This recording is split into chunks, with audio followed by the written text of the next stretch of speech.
Hello and welcome to the Low Budget Review Show. I'm your host Eric Smith, and today I'm talking about Star Wars Aftermath by Chuck Wendig.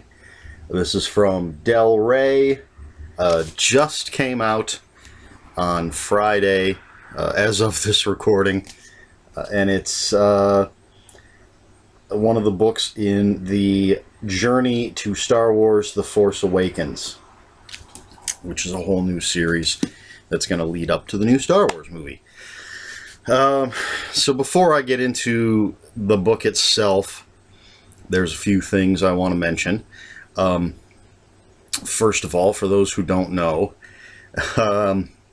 with Star Wars, of course, ever since the original movie came out, there have been novels and comic books and games and all sorts of other stuff. And most of it's been considered canon. It's called the Expanded Universe. And with, I believe it was with Disney's acquisition of the Star Wars property and the announcement of the new movie, that basically all of that was jettisoned.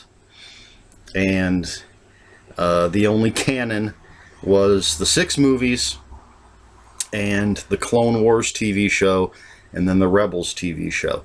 And then new books started coming out that were part of this new canon.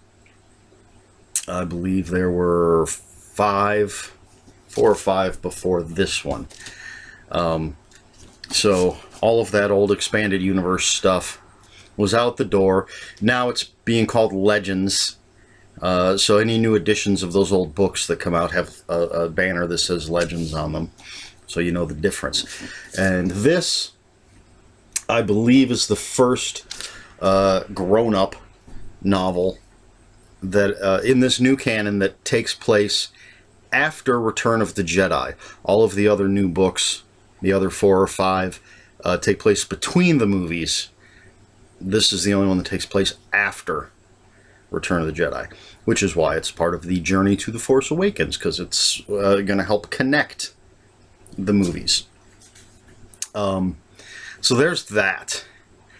And there's been some controversy surrounding this, but I don't think I'm going to get into that. This is just a book review, and I'm going to try to focus on just reviewing this particular book. But I just wanted to mention that this is part of new canon as opposed to old canon. It can get a little confusing, I suppose. I have no problem with it. I just enjoy the old books, and now I'm enjoying the new books. So with that being said, let's get into Star Wars Aftermath by Chuck Wendig. And I have some visual aids. So this book starts basically a couple of months after the destruction of the second Death Star in the Battle of Endor. So the Rebel Alliance, now known as the New Republic, is trying to establish themselves, while the Empire is trying to maintain control and reestablish themselves as the Empire. So you have Wedge Antilles in a Star Hopper, my wonderful Star Hopper there. He's out going from world to world, just checking things out, and he goes to a planet called Akiva that has some ties to the Empire. It's never really officially joined the Empire, but there's a lot of criminal activity and things going on there, and the Empire has sort of used it for their own purposes. Well, when Wedge arrives at Akiva, he finds some Star Destroyers set up around the planet. See that? That's exactly what it looks like when he shows up. So he wants to send out a message to the New Republic, but there's a communications blackout. So he tries to get away, but he gets captured.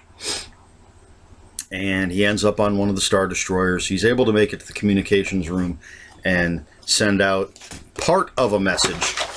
But the best he can do is get it down to the planet. Meanwhile, we have Nora Wexley, who is a wife and mother who joined the Rebel Alliance after her husband was arrested by some stormtroopers and such as a rebel. So she joined the Alliance, became a pilot. She was there at the Battle of the Second Death Star, and now she's returning home. She's from Akiva. She just wants to go home, reconnect with her son. He's 15-year-old son that she left behind 3 years ago. And she runs into her son, she goes to see her son, and she's trying to have a nice reunion with him. Well, she receives this distress call from Wedge and decides that she needs to try to rescue him. And while that's going on, we're also introduced to Sinjir Wrath Velis. That's how you say his name. He's an ex-Imperial officer who was at the Battle of Endor and just quit. He left. He came to Akiva just to drink. And basically that's it. He just wants to drink. But he's going to get caught up in events. And we have the bounty hunter, Jas Amari, excuse me, who is there to collect a bounty. The reason the Empire is at Akiva is they're having a secret meeting to try to, again, reestablish the Empire, decide how they're going to go forward after the death of the Emperor and Darth Vader. And so this bounty hunter, Jas, is there. She's been following somebody, and she wants to collect the bounty, and she's going to get caught up in all of this. So eventually, Nora, Temmin, Sinjir, and Jas are going to team up for various reasons of their own. Each has their own agenda, essentially.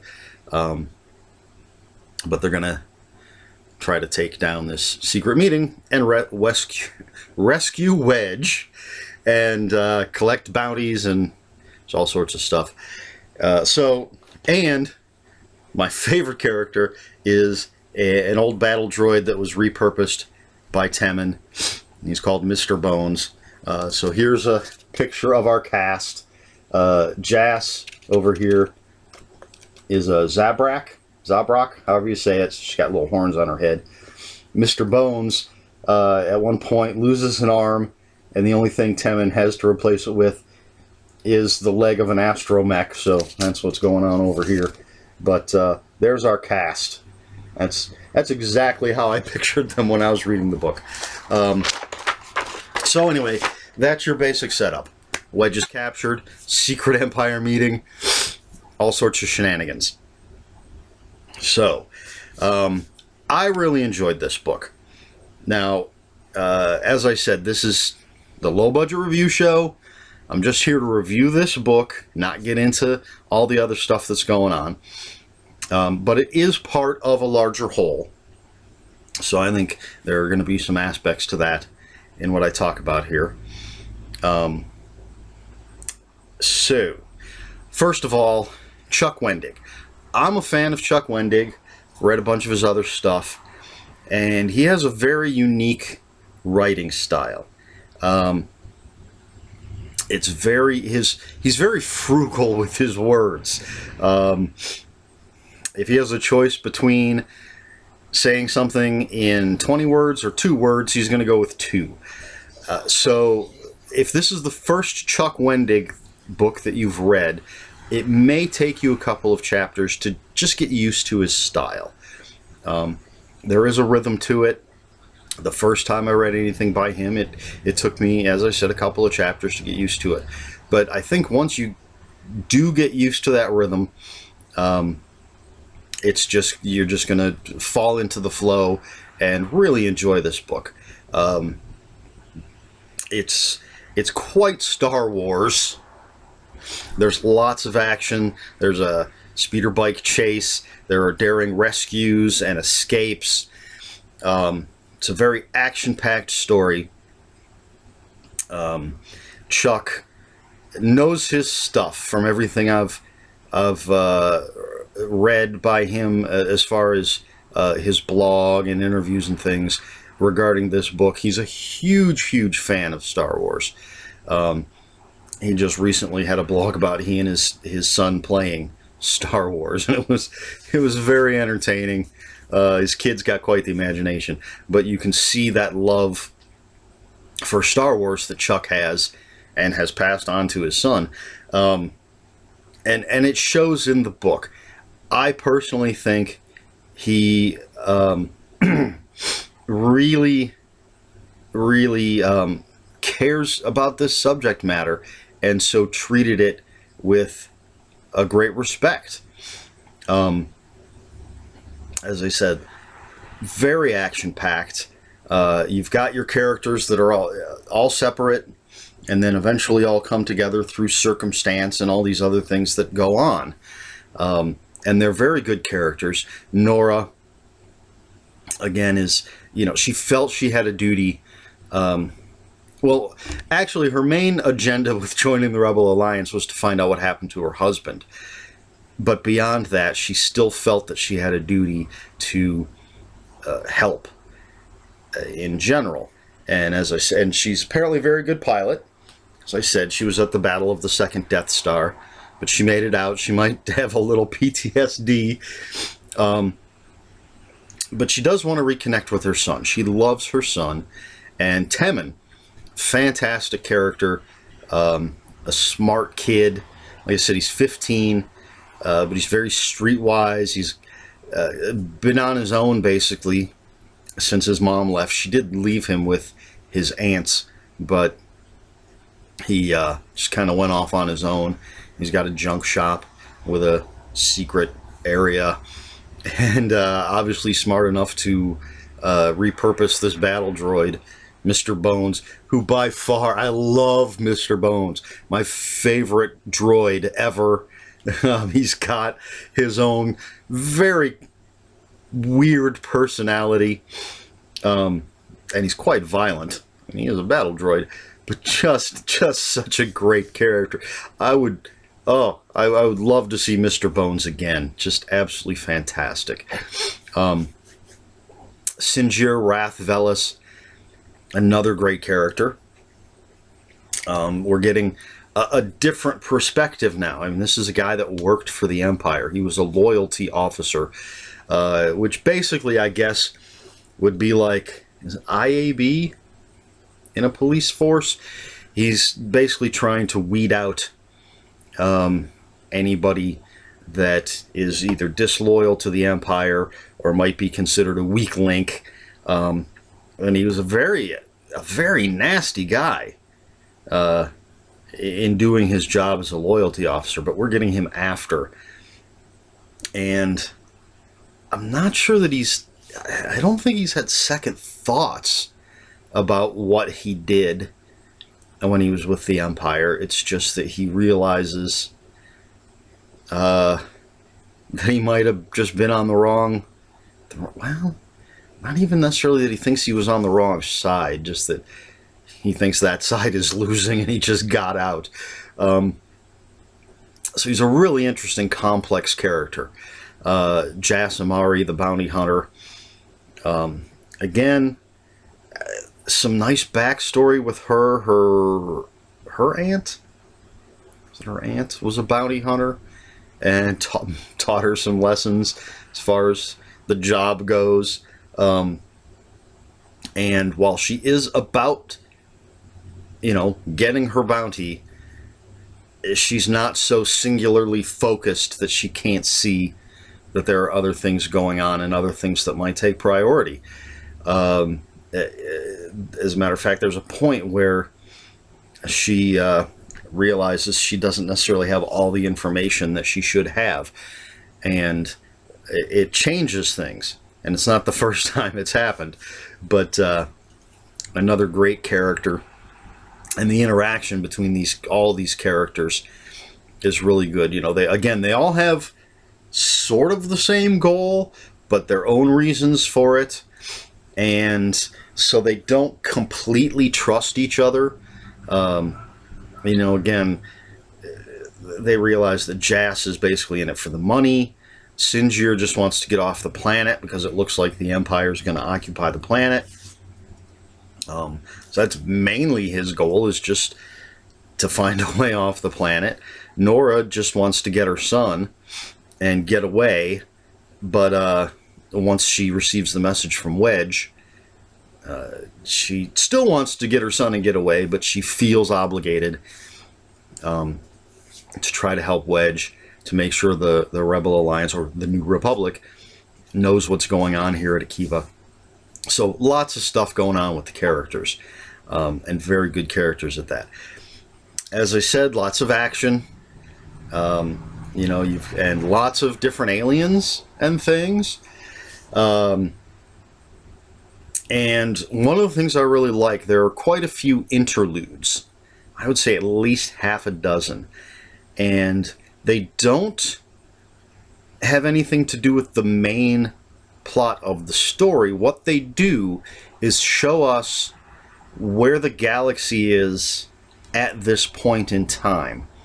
So for the most part, each interlude takes place on a different world, and we're just seeing little snippets of what's happening since the destruction of the second Death Star and the death of the Emperor.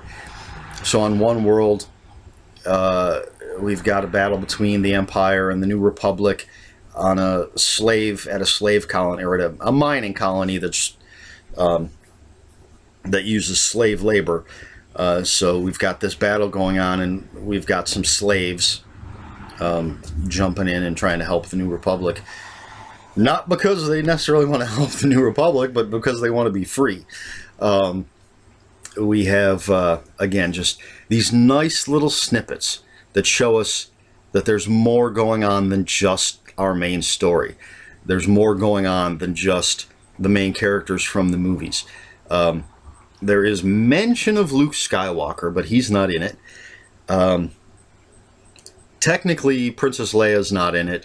There is a message, a video that she basically they're sending out into the galaxy, where she talks about the New Republic and what it is, and, you know, they defeated the Emperor, but the battle's not over yet. But Han Solo and Chewbacca are in it. They're in one of those interludes, and it may lead to Chuck Wendig's next Star Wars book, or it may lead to somebody else's. I believe there are 2 other books, grown-up books, because there's lots of young adult books and kids books that are part of this journey to The Force Awakens. But I believe there are 2 others, grown-up, that were planned along with this one. So I don't know if one of those will have the Han Solo story. But Chuck did sign on to do a trilogy of his own. I'm hoping it will keep the same characters. Because I want to see more of these people. Nora and Temmin and Sinjir and Jas and Mr. Bones. Got to have more Mr. Bones.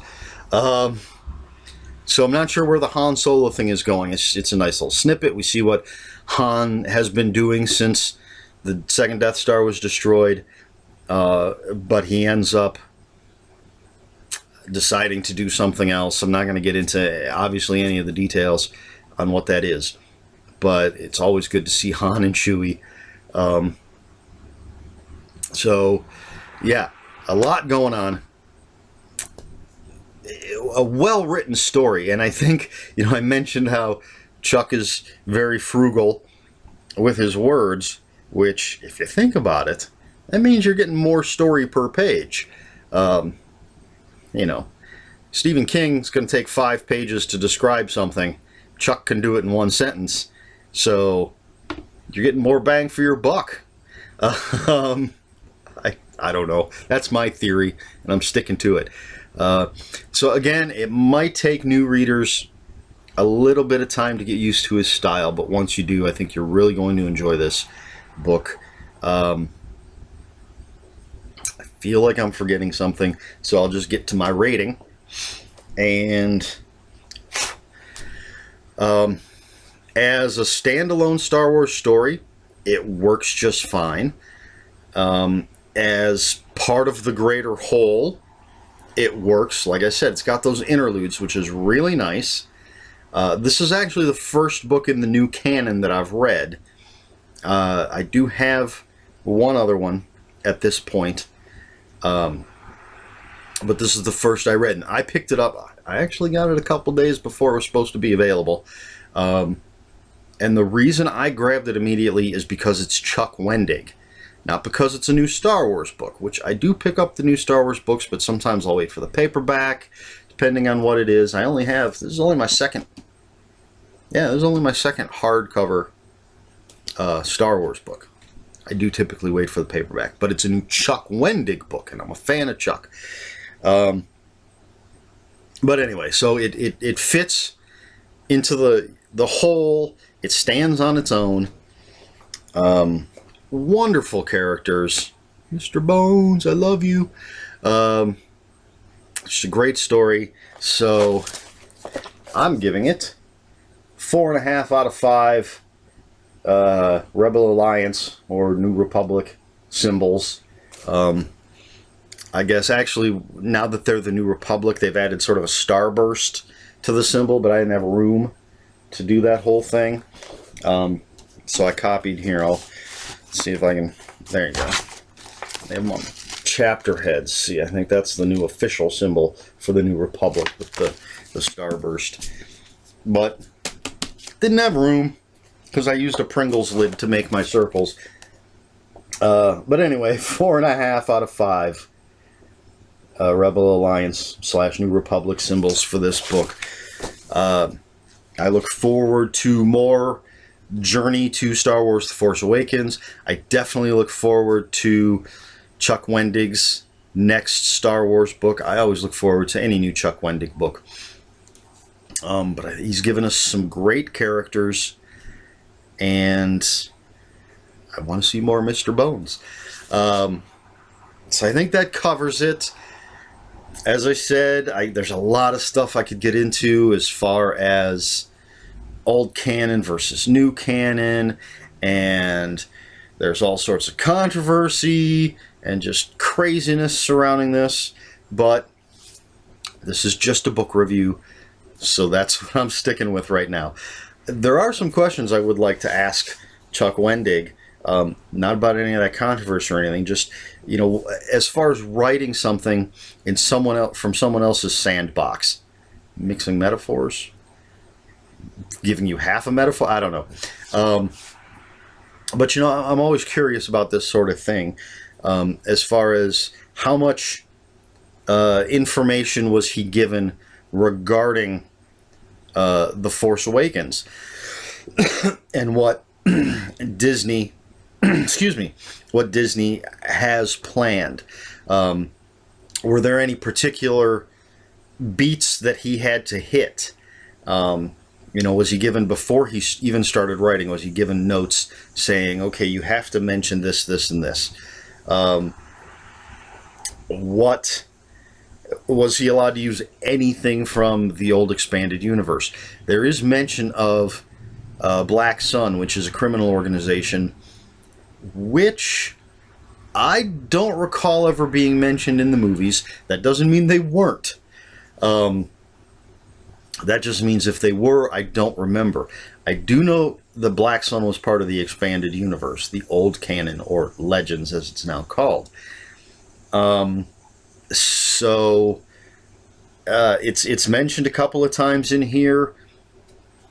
So is that a holdover from the old expanded universe, or am I just don't remember it being in the movies, but it was, or maybe it was in Clone Wars, which I've not seen most of that. I've seen a few. Or is it in Rebels, both of which are part of the new canon? I don't know. So was he told everything from old expanded universe is strictly off limits, or maybe there were a few things they said, you know, you could pepper this in because that was really cool stuff and we don't mind it being in the new canon? I'm just curious about this stuff. I'm a huge Star Wars fan. I saw the original movie in the theater when it came out back in the day. That's how old I am. And I've seen 4 of the 6 in the theater. After seeing Phantom Menace, I just couldn't spend my money on the other two prequels, but I have seen them, and I've read plenty of the novels. I used to have the old comic book. I don't know that I read any of the Dark Horse comics, but of course now Marvel is doing the new comics, which are canon, I believe. So, yes, I'm a Star Wars fan, and this is a wonderful Star Wars novel by a very good author. And well, you can see it says a long time ago in a galaxy far, far away, and every Star Wars novel starts with that. Right? Oh, the lighting is bad, but there it is. You know, you got to start with that. And they do have a dust jacket. They do have a timeline here, so you can see the new canon. Not a lot of stuff in there. You got Phantom Menace, Attack of the Clones, then the Clone Wars TV series, the novel Dark Disciple, which I believe is the one that's based on an unproduced Clone Wars script, or a couple of unproduced Clone Wars scripts. I definitely want to pick that one up. Then you have Revenge of the Sith. Then the novel Lords of the Sith, which again, another one I definitely want to pick up. Tarkin, which is the other one that I have. Haven't read it yet, just got it a couple weeks ago. A New Dawn, Rebels, the TV series, followed by A New Hope, Heir to the Jedi, Battlefront Twilight Company, which is forthcoming, The Empire Strikes Back, Return of the Jedi, Aftermath, and then, of course, this December, The Force Awakens. Alright, so I have gotten a little off topic as far as book review. That was half an air quote. Just getting some more information out there. But anyway, alright, I've gotten to the rambly part. So, 4.5 out of 5. Pick it up, read it, love it. If you're a Star Wars fan, you got to pick this up and read it. It's really good stuff. You know, if you're a fan of the old expanded universe, I just look at it as an alternate timeline. You know, as I say, a good story is a good story. It doesn't matter to me whether it's official or not. This happens to be official, but it's a good story. If it weren't good, it wouldn't matter to me whether it was official or not. So just because it is good doesn't matter to me whether it's official or not. It just happens to be official. The important part is it's a well-written, exciting story. Introduces us to wonderful new characters. Mr. Bones. So, yes. I'm rambling, so it's time to call it quits. This has been the Low Budget Review Show. I have been Eric Smith, and until next time, read more books.